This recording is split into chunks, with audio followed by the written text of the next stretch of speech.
Parlons de Jaguar un peu aujourd'hui, une marque anglaise historique avec beaucoup de patrimoine à son actif. Nous citons que par exemple la Type E ou la MK2, une marque qui a beaucoup d'histoire et qui doit se tenir et faire honneur à cette histoire, qui doit jouer avec et c'est assez compliqué pour elle. C'est une marque qui fait partie du groupe Jaguar Land Rover depuis qu'elle a été rachetée par l'Indien Tata. Land Rover qui fait beaucoup plus de volume que Jaguar, hein. Sur les chiffres de 2019 par exemple, Land Rover faisait quasiment 3 fois plus de ventes. Et dans un monde où la clientèle ne veut que du SUV, ça peut s'expliquer facilement.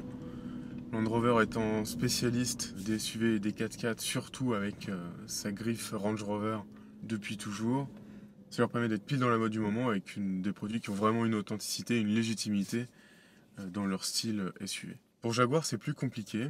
Il y a eu plusieurs étapes marquantes ces 20 dernières années dans l'histoire de cette marque. La première, c'est l'arrivée en 2001 de la petite X-Type. C'était encore Ford qui était propriétaire. Petite berline qui avait pour but vraiment de faire du volume à Jaguar. Si on ne fait pas de volume en tant que marque ou si on n'est pas adossé à un groupe industriel d'automobile qui fait beaucoup de volume, c'est vraiment difficile d'innover et de rentabiliser des développements qui sont très chers, que ce soit dans les moteurs ou dans les logiciels inclus dans les voitures. Donc Ford avait vraiment eu la bonne idée en lançant la petite X-Type au début des années 2000. Excellente voiture d'un point de vue dynamique, puisque basée sur la Mondeo. Un style tout à fait dans celui de Jaguar à l'époque, néo-rétro diront certains, le cuir et le bois à l'intérieur, une version diesel, même plusieurs, et des versions break, parfait pour se vendre aux flottes et aux entreprises, que ce soit en Angleterre ou partout ailleurs en Europe. Ça a vraiment marqué le tournant de Jaguar vers le volume. Un autre tournant de Jaguar, un peu avant le rachat par Tata, l'arrivée de la Jaguar XF de première génération. Là, Jaguar a voulu vraiment faire table rase de son design du passé et mettre les deux pieds dans l'avenir. Donc ça a vraiment commencé par le design. La Jaguar XF, une voiture qui a fait forte impression, même si est toujours en retrait au niveau des ventes par rapport aux concurrentes allemandes très bien établies. Mais comparé à plein d'autres marques, Jaguar avait vraiment aussi une légitimité à maintenir une grande berline comme ça dans sa gamme.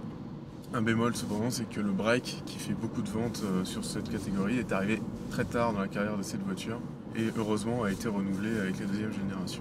Puis à un moment, la mode des SUV est arrivée et Jaguar s'est trouvé bien embêté parce que dans le groupe Jaguar Land Rover, le spécialiste du SUV c'est Land Rover. Mais aujourd'hui, malheureusement, on ne peut plus être une marque et ne pas vendre de SUV, c'est pas possible. Donc Jaguar s'est dépêché de proposer un SUV avec le F-Pace qui reprend la base du Range Rover Velar. Donc une bien belle machine, sauf à l'intérieur. L'intérieur est vraiment d'un design insipide sur les premières versions, que la mise à jour de l'année dernière a corrigé. Mais je pense que le mal a été fait. Pour les clients qui cherchaient vraiment ce type de voiture, donc qui sont des voitures chères et luxueuses, on voulait vraiment que l'argent se voit à l'intérieur et le F-Pace n'était pas du tout au rendez-vous de ce point de vue-là. Quelques années après est arrivé le E-Pace, donc qui est sur une base de Range Rover Evoque, donc qui est un petit SUV. Petit mais très lourd, tellement lourd qu'il est même plus lourd que le grand F-Pace. Donc dans un monde où les émissions de CO2 font la pluie et le beau temps sur les ventes de voitures et la fiscalité, le E-Pace s'est retrouvé fortement handicapé dès le début, dès sa sortie, très peu compétitif. Et depuis, Jaguar a renouvelé la XF, a sorti une petite XE 5-6 ans après avoir arrêté la X-Type. Donc là, pareil, de belles voitures, mais avec un intérieur pas au niveau par rapport à ce que peut proposer la concurrence et par rapport à ce qu'on attend d'une Jaguar. Une gamme de moteurs toute neuve développée par Jaguar Land Rover. Une gamme qui s'appelle Ingenium, mais qui ne brille pas spécialement par rapport au modèle et au moteur de la concurrence. Un sursaut de Jaguar a été en 2018 lorsqu'ils ont sorti leur troisième SUV slash crossover qui est l'E-Pace, à peu près dans les dimensions du F-Pace, légèrement plus petit mais plus spacieux à l'intérieur, 100% électrique, parmi les premiers dans ces gammes de constructeurs à avoir une autonomie qui atteignait ou dépassait les 400 km. Malheureusement, le E-Pace est un peu tombé dans l'oubli aujourd'hui, faute de communication dessus, je ne sais pas trop. Peut-être un manque d'évolution puisque Les voitures progressent rapidement et chaque nouveauté apporte beaucoup de choses par rapport à la nouveauté précédente de la concurrence. Toujours est-il qu'on voit assez peu de e-pace sur nos routes et le prix bien sûr n'aide pas à les diffuser. Donc la situation de Jaguar en 2019, ce sont deux belles voitures, deux SUV pas spécialement compétitifs par rapport aux concurrents allemands ou suédois, et une nouveauté électrique bien née mais qui demande quand même à s'imposer. Pas suffisant pour faire exploser les ventes. BMW, Audi ou Mercedes ont 5, 6, 7 SUV dans leur gamme. Jaguar c'est que 3 dont un électrique. Le directeur de Jaguar a été limogé en 2019 du fait des ventes pas suffisantes. Thierry Bolloré, l'ancien numéro 2 de Renault, a été recruté en 2020 pour redresser la barre. Il a annoncé en juin de cette année 2021 ses plans pour redresser Jaguar. Et je suis assez surpris de ce qu'il a annoncé, je vous laisserai en commenter si vous le souhaitez. Il veut refaire de Jaguar une marque de luxe équivalente à Bentley, qui vend ses voitures avec des tarifs à 6 chiffres, le tout 100% électrique. Alors aujourd'hui on en est très loin de tout ça. Les voitures sont pas compétitives par rapport aux concurrentes allemandes, donc quelque chose qui les handicape sur leur valeur, notamment à la revente, qui les empêche d'avoir des loyers pour les locations longue durée qui soient intéressants. Pour moi, une priorité aurait été vraiment de remonter le niveau de qualité et de compétitivité des voitures pour leur assurer déjà une meilleure valeur de revente. Et arriver aussi à vendre les Jaguars telles qu'elles sont plus proches de leur prix catalan.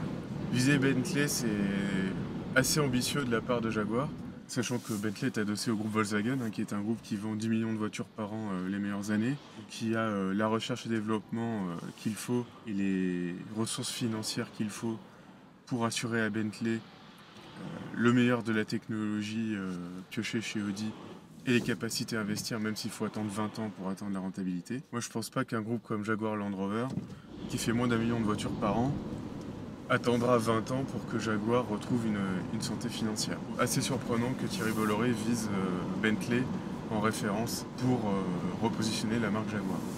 Thierry Bolloré aussi nous dit qu'il veut faire de Jaguar une marque toute électrique. Donc ça c'est plutôt en ligne avec les décisions des précédents dirigeants.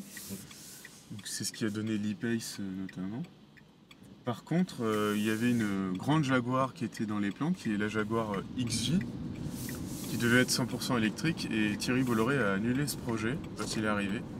Donc je sais pas pourquoi, peut-être qu'elle était vraiment pas assez compétitive, mais peut-être qu'il n'y a pas spécialement les moyens de l'améliorer. Je trouve ça regrettable qu'elle n'ait pas été lancée, parce que je vois pas comment on peut dire qu'on est une marque 100% électrique si on ne lance pas des nouveautés 100% électriques. Thierry Bolloré aussi ne souhaite pas spécialement développer les silhouettes SUV dans la gamme Jaguar. C'est sûr qu'avec Land Rover à côté, c'est peut-être pas indispensable. Mais pourtant, vu l'état actuel du marché, je pense que c'est pas vraiment le moment d'abandonner les SUV pour Jaguar. Peut-être dans 10 ans, mais là, maintenant, pour faire du chiffre et du cash et de la rentabilité, je pense pas que ce soit le moment. En attendant des modèles 100% nouveaux, Jaguar doit faire avec sa gamme actuelle, donc avec des XE, XF, F-Pace qui ont été améliorés du point de vue de leur intérieur, c'était vraiment nécessaire. Des gammes de moteurs et des finitions simplifiées, afin vraiment de concentrer les ventes vers des modèles les mieux équipés et les plus chers, afin d'assurer plus de rentabilité pour la marque. Il s'ajoute des versions hybrides rechargeables, notamment pour le F-Pace, qui sera vraiment une position sine qua non s'il veut continuer de se maintenir sur son marché, vu que le diesel n'est plus du tout à la mode aujourd'hui. Est-ce que Jaguar va pouvoir tenir et faire du cash qui va lui permettre d'investir d'ici la sortie de ses prochaines nouveautés 100% électriques?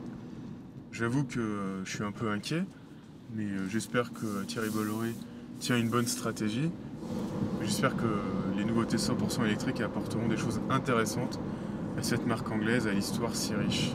Alors si vous êtes suffisamment passionné pour avoir acheté une Jaguar récente au risque de perdre beaucoup d'argent dans la décote, dites-le moi en commentaire. Et sinon, n'hésitez pas à débattre du sujet d'aujourd'hui. Moi je vous souhaite une bonne route et je vous dis à bientôt.